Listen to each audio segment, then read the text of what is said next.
Imagine you're sitting alone, scrolling through your phone, and you hear someone say, "You're about to receive so much money that you won't even know where to store it." Your first reaction? Disbelief. You laugh it off because it sounds insane, unrealistic, or even ridiculous. But that's exactly the reaction that reveals the problem. Most people have been trained to reject abundance the moment it knocks on the door. The cold shock isn't just in the words, it's in the realization that you've probably dismissed every financial miracle that tried to find you because it didn't look logical or possible at first. When you hear something so extreme, like money flooding into your life, your mind's immediate defense mechanism kicks in. That's impossible, or I wish, or that can't happen to someone like me. But what if that reaction is the very wall that's keeping you broke? The purpose of this cold shock moment is to make your system wake up. You've been conditioned by limitation. From childhood, you were told money doesn't grow on trees, that rich people are greedy, that life is hard, that you must struggle for every dollar. And every one of those beliefs became a tiny chain on your imagination. So when someone says, "You'll have so much money you won't know where to store it," your subconscious doesn't celebrate, it panics. It says, "No, that's not safe." But this moment, this shock is meant to break that reflex. Because if you never challenge the limits of what you think is possible, you'll keep living within the same invisible fence that's been shaping your reality. In that first 8 seconds, you have to interrupt the pattern of disbelief, of resistance, of cynicism. You have to jolt the listener into feeling something. Money isn't just a number, it's energy. It responds to the frequency you emit, and if your frequency is coated in fear, sarcasm, or disbelief, it repels. The shock creates emotional friction, and that's necessary. You can't light a fire without striking a spark. So those few seconds are designed to set that spark. You're not just hearing a bold statement. You're being forced to confront the limits you've placed around your own abundance. Now think about it. Why is the idea of receiving too much money scary? It's because deep down, you've attached safety to lack. You've gotten comfortable in the struggle because it's predictable. It's familiar. Struggle has become part of your identity. When someone says, "You'll receive so much that you won't even know what to do with it," it challenges that identity. It forces you to imagine a version of yourself that's powerful, capable, and unafraid of overflow. That's uncomfortable for most people. But that discomfort is sacred. It's the birthing ground of transformation. The first few seconds of any speech or message like this are not about giving information. They're about causing a vibration, an awakening. People don't change from data, they change from impact. The cold shock works because it bypasses logic and goes straight to emotion. It tells the listener's subconscious, "Wake up. Something bigger is coming." In those opening moments, your goal isn't to make them believe yet. It's to make them feel. Feel the possibility, the tension, the disbelief, the hope, the curiosity, all of it. That emotional reaction is the doorway through which belief can enter later. This is why the tone in the opening needs to be confident, almost commanding. You're not asking for permission, you're declaring a truth that's waiting to manifest. You're saying, "Listen, something is about to shift for you." The words should land like thunder, not because of volume, but because of conviction. When spoken with certainty, Even the most skeptical mind pauses for a second and wonders, what if he's right? And that pause is everything. That's the space where new belief is born. It's the seed moment. The cold shock breaks the crust of doubt, so the seed of abundance can finally be planted. After the listener has been jolted awake by the shock of hearing that an overflow of money is coming, the next step is to tease the reason why. This moment must feel like lifting the curtain just enough for them to glimpse something powerful behind it, but not showing the full picture yet. You're creating anticipation, not explanation. The tease is the heartbeat of curiosity. It makes the listener lean in, wanting to know how such impossible wealth could ever find them. You must hint that what you're about to reveal isn't a trick, a ritual, or luck, but a deeply spiritual and psychological truth that governs how abundance flows into human life. This moment must suggest that what happens when money manifests isn't random, it's predictable, and it's based on a principle as old as time itself. When you say something like, there's a reason why some people seem to attract money effortlessly, while others chase it their entire lives, you're not just teasing an idea, you're touching a deep frustration inside the listener. They've seen it. People who seem to receive money without struggle, opportunities appearing out of nowhere, doors opening just when they need them. It almost feels unfair. But here, you hint that it's not unfair at all, it's alignment. It's the difference between living in a vibration of fear and living in a vibration of expectancy. This is where your tone becomes inviting. You're not lecturing, you're drawing them in, like you've discovered something sacred that you can't wait to share. The payoff is coming, but first, you build the emotional bridge that makes them ready to receive it. In this short window of time, your words must carry mystery and authority. You might say, there's a law that governs wealth, and most people violate it every single day without realizing it. That's a tease. It provokes the mind to question, what law? Am I breaking it? It makes them curious enough to stay. Then, with calm assurance, you drop a subtle hint about what this principle involves. Faith, imagination, and spiritual alignment, but not too much. The goal here isn't to give clarity, it's to create tension. Curiosity thrives in tension. You want the listener to feel that they are on the edge of understanding something that could change everything about how they view money, prayer, and manifestation. Every word in this section should whisper that there's a secret, not a secret to keep, but one that's been hidden in plain sight. You might use phrases like, what I'm about to tell you will change how you think about wealth forever. Or, this isn't luck, it's law. Such phrases activate the part of the mind that craves knowledge and control. Human beings are wired to want to master the patterns of life. And when you tell them that abundance follows a pattern, you give them hope that they can finally understand it. But more than hope, you give them empowerment, the sense that wealth is not random and that they have a role in creating it. The tease and payoff moment is also about emotional pacing. You've just delivered a shock. Now you ease the energy slightly, but keep it charged. Think of it like tightening a bowstring.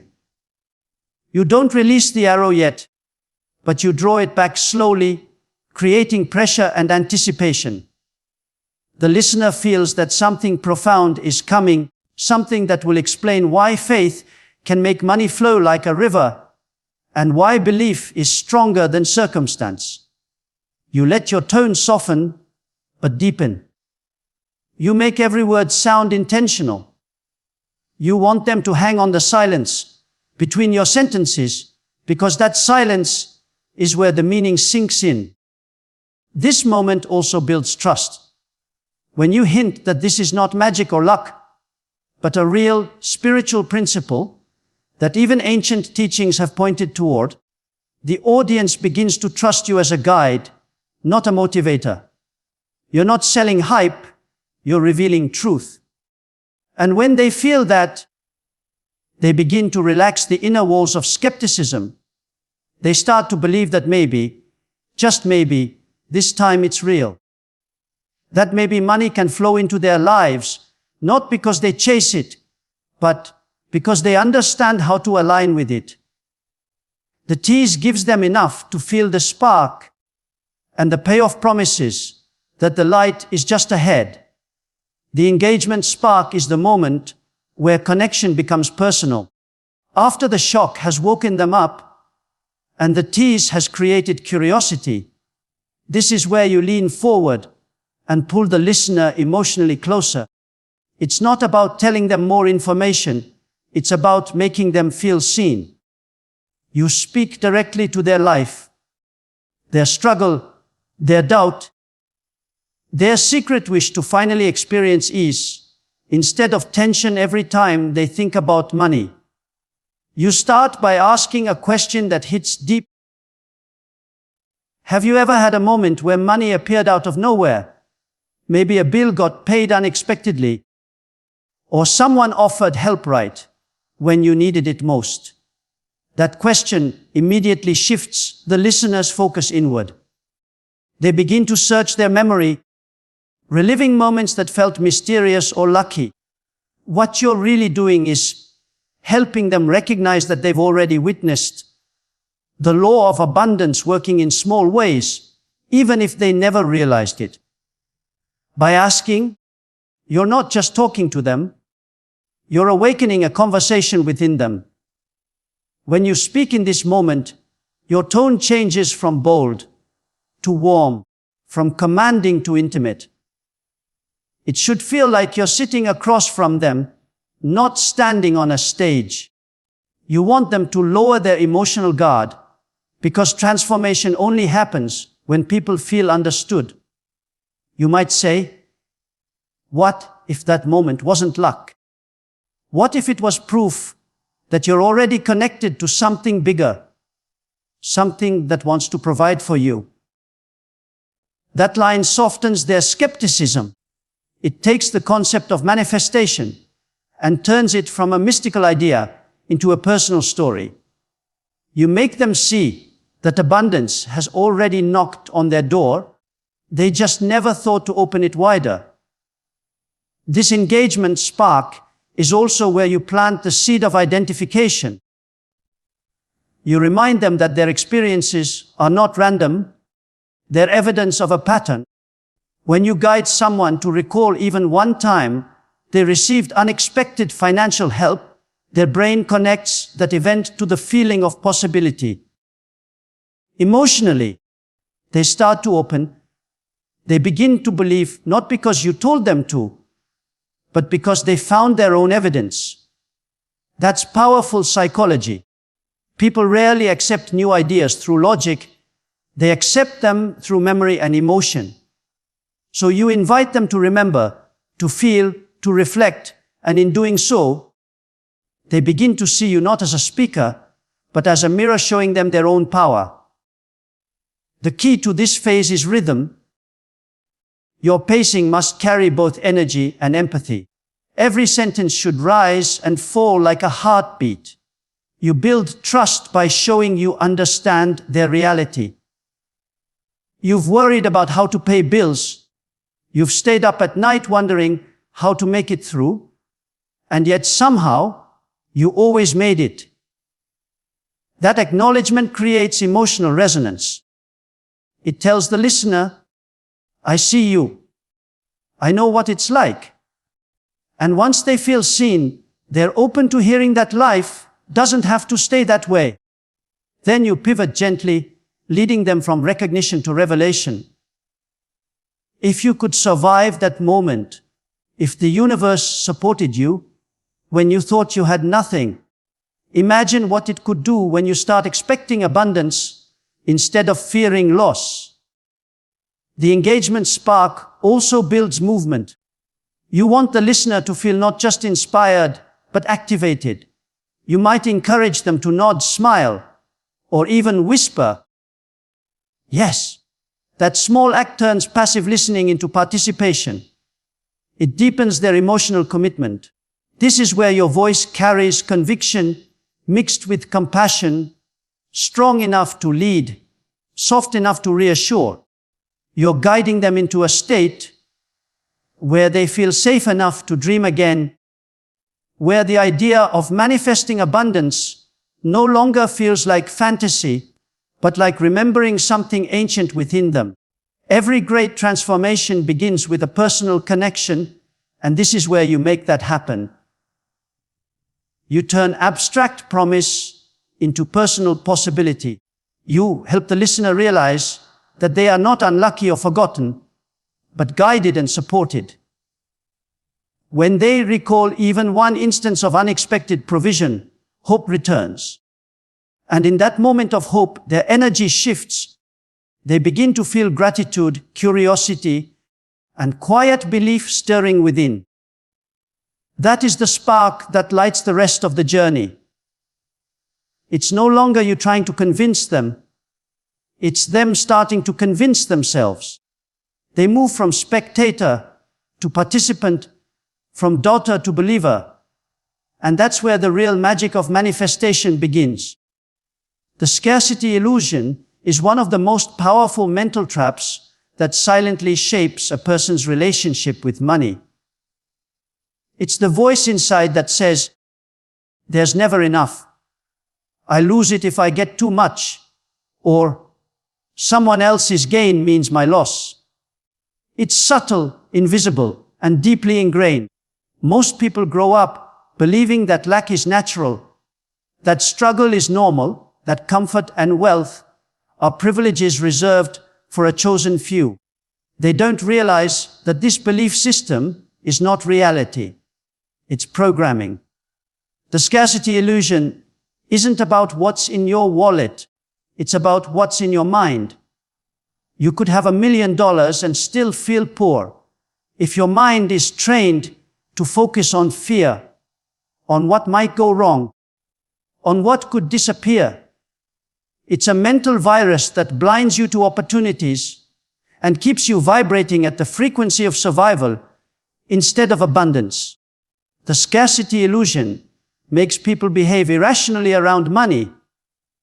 It's why they cling to every dollar, panic when bills arrive, and feel guilty when they buy something nice for themselves. It's also why they subconsciously sabotage opportunities for growth. They may say they want wealth, but their internal energy says, "I can't handle it," or "it won't last." This fear becomes a self-fulfilling prophecy. Because they expect shortage, their actions, emotions, and words align with that expectation, creating more shortage. The universe reflects the vibration they project. Scarcity doesn't come from the lack of resources. It comes from a lack of belief in the flow of those resources. The moment you start believing that abundance is limited, your world begins to shrink to fit that belief. Breaking this illusion requires awareness. The first step is noticing how often you speak or think in terms of not enough. Pay attention to phrases like, "I can't afford it," "money is tight," or "that's too expensive." Every time those leave your mouth, they reinforce the illusion. The mind begins to treat scarcity as truth, and that truth becomes the lens through which you see everything. Even when blessings appear, the scarcity trained mind dismisses them as temporary or undeserved. It's like having a filter that only allows fear to pass through. The irony is that the more you focus on what's missing, the more missing pieces appear. The universe responds to your dominant vibration, and if your vibration is built on lack, it will keep mirroring lack. This illusion also thrives on comparison. When you measure your worth against someone else's success, you feed the belief that there isn't enough to go around. You look at others living in abundance and interpret it as proof that you are behind, instead of as evidence that wealth is possible for you too. Scarcity trains your mind to compete instead of collaborate, to envy instead of celebrate, to grasp instead of receive. It turns money into a symbol of fear rather than freedom. And once fear becomes your financial foundation, no amount of income can create true peace. You could triple your earnings and still feel anxious, still hoard, still worry, because the illusion remains unbroken. But the truth is that money is energy. It flows, moves, and circulates endlessly. The only thing that blocks that flow is resistance. The scarcity illusion creates resistance by telling you that if you let go, you'll lose. Yet the opposite is true. When you trust that giving, investing, and spending are all part of the cycle, you release the dam that's been stopping abundance from reaching you. You begin to shift from a mindset of fear to a mindset of faith. You start seeing money not as something to chase, but as something that's already connected to you, waiting to respond to your openness. The illusion of scarcity dissolves the moment you realize that wealth isn't created by struggle. It's created by alignment. When you align your thoughts, emotions, and faith with abundance, life starts showing you proof that it's always been there. The world has never been lacking in opportunities, ideas, or resources. It's only been lacking in people willing to believe they deserve them. The scarcity illusion dies when you stop seeing life as a competition and start seeing it as a collaboration with divine provision. In that moment, you move from surviving to thriving, from fear to freedom, and from limitation to limitless flow. Youth overflow principle is one of the most liberating truths about abundance because it reverses the way most people think about wealth. Most live believing that money is something they have to chase, earn through endless toil, and protect through constant worry. The overflow principle says the opposite. It teaches that the universe doesn't reward effort born out of fear, but energy born out of expansion. You are not meant to survive. You are meant to overflow. That means living in a state where what you have is more than enough, so much that it begins to spill into other areas of your life, blessing not just you but everyone connected to you. This principle isn't about greed or excess. It's about alignment with the natural flow of creation. Look at nature. Nothing in creation is designed to operate in scarcity. Rivers overflow, trees overproduce fruit, and the sky never runs out of stars. The divine design is abundance, and when you expect overflow, you align with that original pattern. The human mind, however, has been conditioned to live within limits. We are taught to expect just enough, to budget life not only financially but emotionally. We tell ourselves, I just need to make it through. Instead of, I'm ready to receive more than I can imagine. The overflow principle challenges that limitation by showing that your expectations are the ceiling of your reality. When you expect overflow, you prepare for it. You make room for it in your imagination, in your energy, in your habits.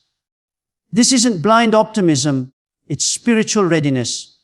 The reason some people experience constant provision and others experience constant lack isn't because one is luckier than the other. It's because one expects expansion while the other expects contraction. Energy responds to expectation.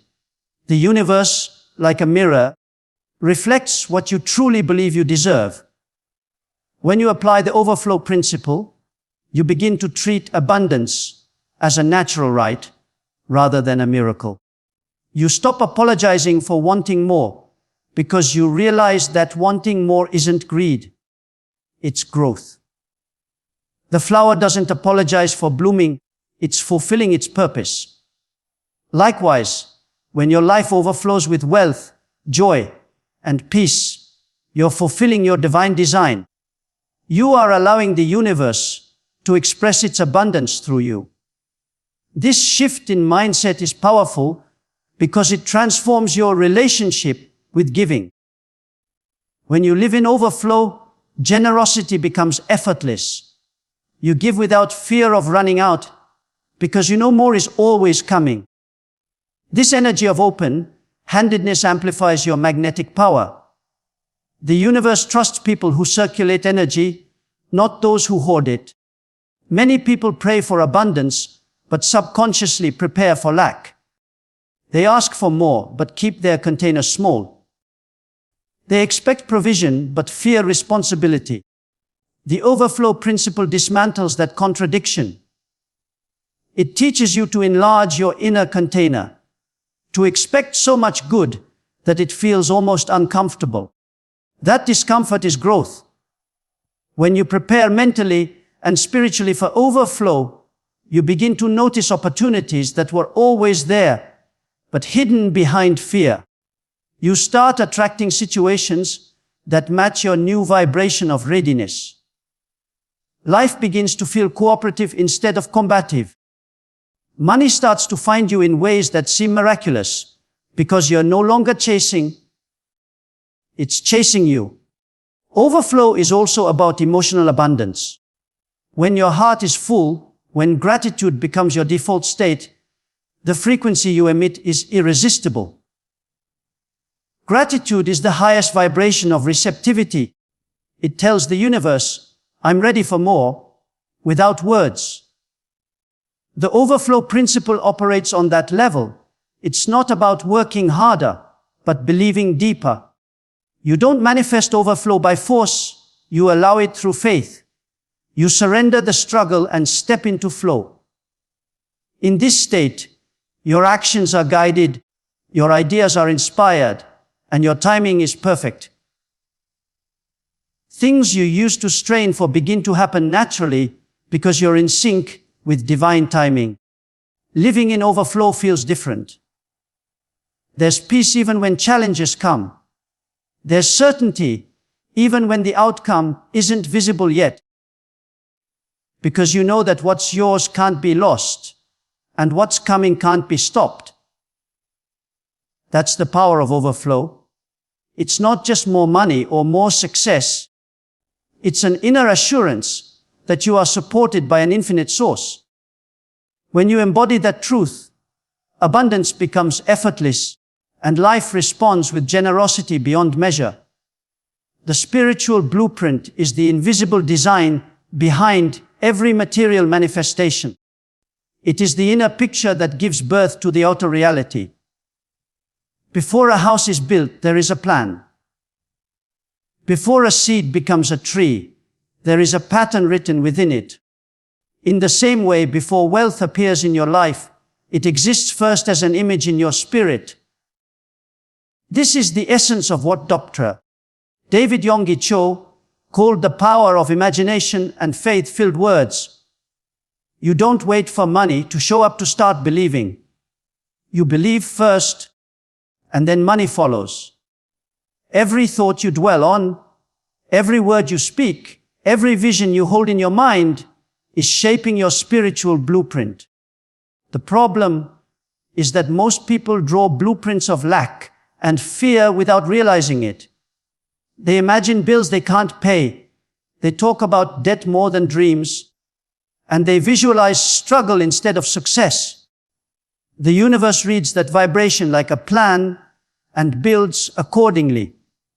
The spiritual blueprint operates under divine law, not human logic. It doesn't care whether what you imagine is positive or negative. It only mirrors what's dominant in your energy. If you keep thinking of not having enough, the blueprint stays incomplete because it has nothing stable to build on. Faith, however, is the structure that makes the blueprint solid. When you visualize abundance with feeling and conviction, you are giving the universe a clear instruction. You are saying, "This is what I'm ready for." Your imagination is the construction site, and your emotions are the builders. The more vividly and consistently you imagine, the faster your reality begins to take shape. This isn't fantasy, it's spiritual architecture. You are constantly designing your financial life with your inner pictures and your spoken declarations. Faith-filled words are the blueprint's language. Every word carries creative energy. When you say, "I am broke," you reinforce a structure of limitation. When you say, "Money flows to me easily," you send a new command into the blueprint. The key is not to repeat empty affirmations, but to speak from alignment. Words without belief are noise, but words soaked in faith become commands. Dr. Cho often taught that imagination and speech combined form the power of creation, the same power that built the universe. That means your wealth is not something you chase, it's something you construct from within. You can't build abundance with fear any more than you can build a mansion with sand. You must pour belief into the foundation. The spiritual blueprint is also emotional. Logic may not understand how money can appear from unexpected sources, but your emotions can already feel it. The feeling is what sends the strongest signal. When you close your eyes and imagine receiving unexpected wealth, seeing the number in your account, hearing the message of payment received, or feeling the joy of financial freedom, you are creating a living vibration that attracts matching circumstances. The mind might doubt, but the spirit knows. The blueprint doesn't need explanation, it needs consistency. The more you feel and speak from the state of already having it, the faster the physical world aligns to that image. This is why prayer and visualization are not rituals but rehearsals of reality. Many people sabotage their blueprint by constantly redrawing it with fear. One day they imagine success, the next day they cancel it with worry. The universe can't build from a design that keeps changing. The spiritual blueprint requires stability, faith that doesn't collapse at the first sign of delay. That's why patience is not waiting but trusting. When you hold the image long enough, when you keep speaking life, even when evidence is invisible, the unseen begins to move. Opportunities show up, ideas flow, doors open, and resources align, not by accident but by design. You realize that manifestation isn't about forcing results, but about allowing the divine blueprint to unfold in perfect timing. Every millionaire who has truly created from faith understood this principle. They saw it in their mind before they held it in their hands. The spiritual blueprint is your permission slip to abundance. It's not something you earn, it's something you remember how to use. When you honor this inner process, when your vision, words, and faith agree, you become a co-creator with the universe. Your wealth begins to form with divine precision because the spiritual blueprint has finally been activated. The mid-video call to action is the heartbeat of connection and transformation. It's the moment where the audience shifts from passive listeners to active participants, where their energy becomes part of the message itself. This point in the speech isn't just about engagement for the algorithm. It's a spiritual and psychological turning point. Until now, the listener has been absorbing truths about overflow, belief, and the spiritual blueprint. But now, you invite them to embody those truths. You don't want them to just agree with the message, you want them to experience it. The call to action gives them a tangible way to do that. When you say this out loud with me, I am a magnet for divine money flow. You're not asking for repetition, you're guiding them into alignment. The act of speaking those words is a spiritual declaration, a moment where they stop being a spectator and become a co-creator in their own story. The energy in this moment must rise. Your tone becomes more charged, your pace slightly quickens, and your voice carries certainty. You're leading them through a ritual of transformation.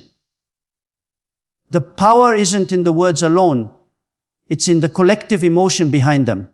When hundreds or thousands of people speak those words at the same time, even silently to themselves, they create a unified vibration that strengthens the message. It's no longer just your voice, they've joined in. This is what creates a moment that sticks in memory. People don't remember every line of a speech, but they remember how it made them feel. The mid-video CTA is designed to trigger that feeling. Hope, empowerment, faith, and belonging. It's the first time they truly feel part of something bigger than their individual struggle. The phrase you choose is crucial. I am a magnet for divine money flow works because it's simple, rhythmic, and emotionally charged. The word magnet evokes attraction, divine connects it to higher power, and flow suggests ease. Together, these words shift the listener's energy instantly. They stop seeing money as something distant or difficult and start feeling that it's already moving toward them. This affirmation interrupts years of negative programming and replaces it with a new inner narrative. The repetition helps rewire the subconscious mind. When you say something with conviction, your nervous system begins to align with the energy of that truth. You literally start to believe what you declare, not because of blind faith, but because your body begins to feel the vibration of abundance. This mid-video point is also where emotional chemistry peaks. You've built curiosity and trust in the earlier moments, and now you convert that emotional charge into commitment. You might say, type it in the comments if you believe it. I am a magnet for divine money flow. Speak it as if it's already true. This does two things. It creates engagement and reinforces belief through action. Writing or saying the words engages the physical body, which deepens the connection between mind and spirit. Every time someone types or speaks that phrase, they're not just responding to a prompt.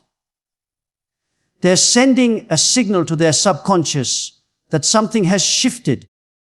You are creating a collective declaration of faith, a virtual field of belief, where energy multiplies with every participant. The reason this moment works so powerfully is because it mirrors ancient spiritual principles. In every tradition, spoken declarations are used to activate inner power. Words are not empty. They carry vibration, and vibration attracts reality. When you guide your listeners to speak life over their finances, you awaken the same creative force that shapes all things. You're teaching them to participate in their own manifestation through faith in action. They begin to realize that abundance isn't waiting to find them. They're calling it forth through intention, voice, and energy. You're helping them feel that they have control, that they're not victims of economy or circumstance, but partners with the universe that responds to faith-filled words. The mid-video CTA is also a confidence anchor. Later, when doubts creep in, they'll remember that moment, the way it felt to declare abundance with conviction. That memory becomes a mental reset button, something they can return to any time they start to feel lack or fear. It's more than audience interaction. It's spiritual conditioning. You're training them to speak from power, not panic. To command, not plead. To affirm, not question. That's how transformation sticks. The mid-video CTA is where motivation turns into movement, where belief becomes behavior. It's where the listener first feels the truth that abundance isn't a concept. It's a state of being they can step into anytime they choose.